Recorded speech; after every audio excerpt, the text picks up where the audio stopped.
right now is Michigan Congresswoman, House Energy and Commerce Committee member Debbie Dingell. Congresswoman, it's always a pleasure to see you. Thanks so much for being here this morning. Hello, Maria. Good to be with you. How do the Democrats justify this bill, calling it COVID-19 stimulus, when only 9% of it is allocated for COVID-related things? You know, it depends what your definition of COVID-related is. COVID-related to me is where the money is going in this bill. Some of the money, the 9% you're talking about, is going into vaccines, increasing production, getting them into the arms of people, et cetera. But COVID has impacted so much of our economy in this past year. So making sure that there's money, PPP, for our small businesses and our restaurants is in here. Making sure that there is money so that we can reopen the schools safely, get people, the schools are having to spend more money just to have the schools be safe, for more equipment, more administration, because you can't put the same number of people on a school bus or in a classroom.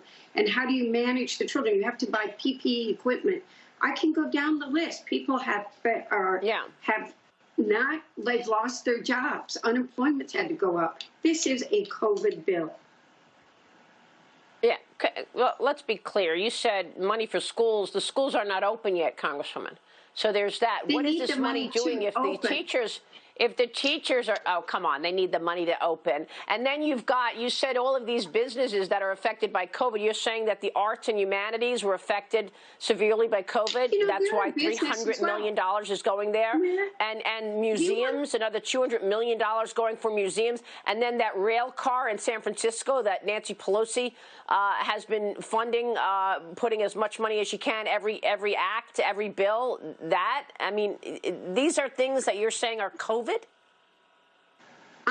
The cultural institutions have been hit as hard as any other business. They've not been open. So have restaurants. I know 100 restaurants. I know 100 restaurants that have gone out of business. Is there any money for restaurants? Where's the money for restaurants? Yes, there is money for restaurants in there, and I know better than anybody because my restaurants talk to me every single day. Zingerman's, which is, nobody can come to Ann Arbor, Michigan and not think about Zingerman's, and they're about to go under. We have money in this bill that will give restaurants relief. I think I focus on the restaurants and small businesses more than I do on most, and I'm worried about getting these schools reopened. Look, you've seen Kevin McCarthy's criticism. The leader of the Republican Party says this should be called a Pelosi payoff bill, not a COVID-19 bill, because only 9% of the money is actually earmarked for COVID-related things. The rest are just pet projects of the Democrats, like the humanities and the arts industry, like museums and the rest. We have a list here. It's a real reach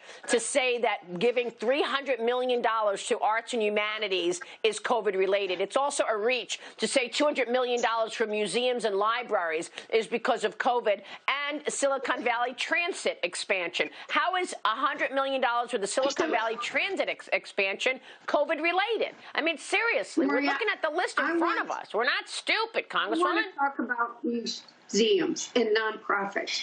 Museums have suffered the same problems that businesses have. Do you want to see, there are people of wealth that might be willing to kick in and save some of your big New York art cultural institutions. But come to Michigan, the Detroit Art Institute, the Henry Ford, Greenfield Village. They have had no income. They contribute to the culture of a community. They're an important part of the economy. They're part of tourist attraction. Do you want to see them go out of business? Those are groups that have been in my office. I don't want to see anybody go under, but people are going under, Congresswoman. I don't want to see anybody go under. People are going under because of the rules and regulations of the Democrat governors who will not allow these small businesses to open. How about putting the money aside, spending the money that's already been allocated, that's in the bank ready to go, and allow these businesses to open so that they can actually get GDP instead of PPP. Let's get the economy back open. That's what's going to get this economy moving, not money for the arts.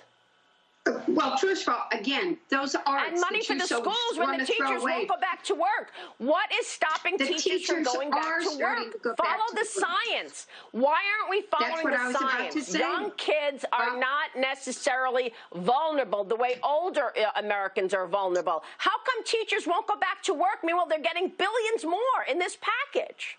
What is it going to take to get them back to work? A lot of the teachers are going back as the numbers are going down on COVID. You're starting to see schools open in some places. I have a pregnant niece who's a teacher, and she's been in the classroom. So we can't make blanket statements. Each school district decides itself when the circumstances are okay. Are you saying more teachers? Are you saying more teachers are at work than not at work? Is that what you're saying? I don't know what the exact numbers are right now, but I do know schools are starting to reopen. I can tell you for sure. More teachers are out of work than at work. More teachers are out of school, out of work, because they will not go to work. They want all of this money, but where's the money going? Parents want to know. We've got parents watching right now. They had to cut their own hours short. They had to stop working, change their own schedules to be home for their kids to oversee it. They need their kids back in school. I don't disagree with you that they were closed when there were dangers. We've lost more than 500,000, 500,000 people have died because of COVID. California was a state that they had to tell people to stay home. Now, as the numbers are going down, we're seeing mutations. You're seeing each school district figure out a plan that works for their community on the science. Well, let me ask you this. If everybody in the party is so worried about COVID, how come election reform is Nancy Pelosi's H.R. 1?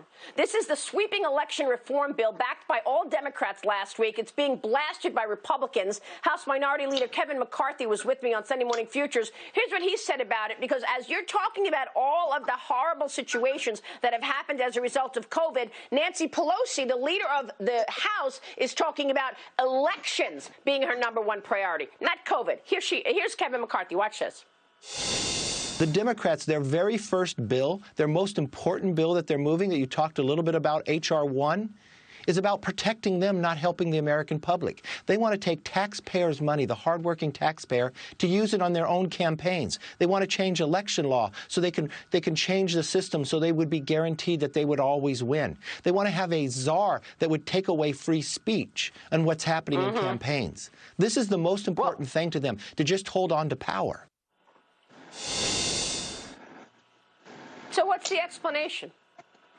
Maria, let's start with, that's not the first bill that Nancy Pelosi has passed since I have spent literally hours. HR1 is what? HR1 means what? HR1 means what? HR1 is the bill number that it got, but we just talked about the COVID bill. We passed on Friday night, Saturday morning.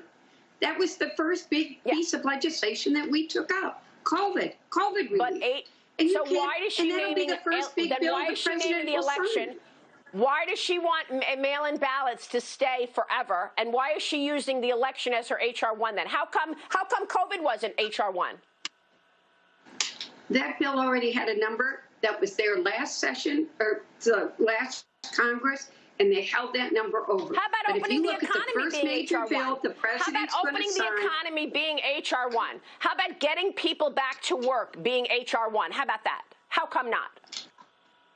Because H.R. 1 was already a number assigned to election reform. And by the way, what is wrong with having transparency? What is wrong with a mail-in ballot that lets somebody who it's not easy to get out of their house and go vote? What is wrong with encouraging the maximum number of people to vote? I think we all know what's wrong with it.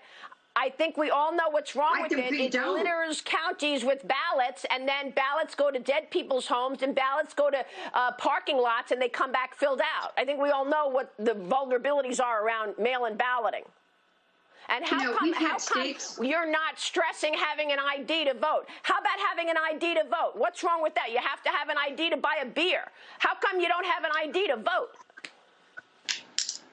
There are ways that you confirm the identity of a person without threatening them. And what we know is that threatening them by showing ID, that's a threat? Threatening them just because you want ID?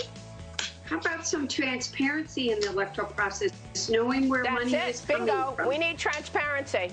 We need transparency. I totally agree with you. Congresswoman, I love talking with you always. Good to see you this morning. Debbie Dingell, thank you. We'll be right back. Thank you, Marie.